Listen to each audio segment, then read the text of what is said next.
இப்போ வாங்க என்னென்ன பேச்சு பேசுனீங்க? 2500 ரூபாய் அண்ணன் போட போறாரு. இன்னைக்கு 1000 ரூபாய் போட்டாரு மகளுக்கு எல்லாருக்கும். 2500 ரூபாய் போடுற மாதிரி பேசிட்டு இருக்காரு விஜய்னா. இது அப்ப எனக்கு தெரிஞ்சு இன்னும் ஒரு மாசத்துல வந்து அண்ணன் போட்டுருவாரு 2500 ரூபாய். பேச்சு போயிட்டு இருக்கு, டாக்ஸ் போயிட்டு இருக்கு. சரிங்களா? அதாவதுங்க, சொன்ன வார்த்தை அண்ணன் காப்பாத்துவாருங்க. சரியா? சொன்ன வார்த்தை காப்பாத்து தான் டிவிக்கோட தலைவர் விஜய் அண்ணா. சரியா? மக்களாட்சி கொடுத்துட்டு இருக்காரு. நல்லா புரிஞ்சுங்க, மக்களாட்சி கொடுத்துட்டு இருக்காரு. மக்களுக்காக சொன்னது எல்லாமே செய்வார். எல்லா திட்டங்களும் அண்ணன் ஒன்னொன்னா செஞ்சுட்டு வருவார். சரிங்களா? அது மட்டும் இல்லாம தலைமை செயலகத்துக்கு விஜய் அண்ணா வந்து கரெக்டா டைம் 9 மணிக்கு வந்துட்டு 9 மணிக்கு வந்துட்டு ஃபுல்லா 5 மணி நேரம் ஒர்க் பண்ணிட்டு இருக்காராம். கரெக்டா 4 மணி நேரம் ஒர்க் பண்ணிட்டு இருக்காராம். ஒரு ஆபீசர் மாதிரி டைமுக்கு போறாரு. கரெக்டா டைம் ஒர்க் பண்ணிட்டே இருக்காராம். மக்களுக்காக பணி செஞ்சுட்டே இருக்காராம். அது மட்டும் இல்லாம சாப்பாடு வந்து வீட்ல இருந்து எடுத்துட்டு போறாராம்.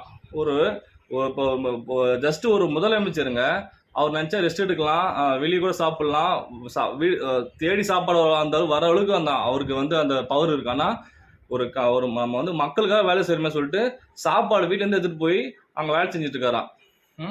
இது மாதிரி இந்த முதல்ல யாரு நம்ம பார்த்துருக்கோம்? முன்னாடி இருந்த முதல்ல நம்ம பார்த்துருப்போம். முதல்ல போவாங்களா இல்லையா நமக்கு தெரியல, போயிட்டு அவங்க வேலை செய்வாங்களா நமக்கு தெரியாது. ஆனா விஜய் நான் பாருங்க ஆக்டிவா இருக்காரு பாருங்க. ஒரு யங்ஸ்டர் அண்ணன் ப்ரூவ் பண்றாரு பாருங்க. அதான் நம்ம கரெக்டான தேர்ந்தெடுத்து நம்ம அண்ணன் ஜெயிக்க வச்சிருக்கோம். 9 மணில இருந்து 4 மணி வரையும் வந்து அண்ணன் வேலை செஞ்சுட்டு இருக்காருன்னு சொல்லிட்டு சொல்றாங்க. எப்படிங்க யாரால முடியும் அதெல்லாம் சொல்லுங்க? மக்களுக்காக 4 மணி வரையும் இல்ல, 24 ஹவர்ஸ் அண்ணன் வேலை செஞ்சுட்டு இருப்பாரு.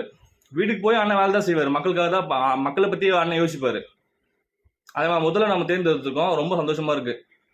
அண்ணா குழந்தை, நீங்க நல்ல திட்டத்தை கொடுப்பீங்க நம்பிக்கை எங்களுக்கு வந்துச்சு. கண்டிப்பா கொடுப்பீங்கண்ணா.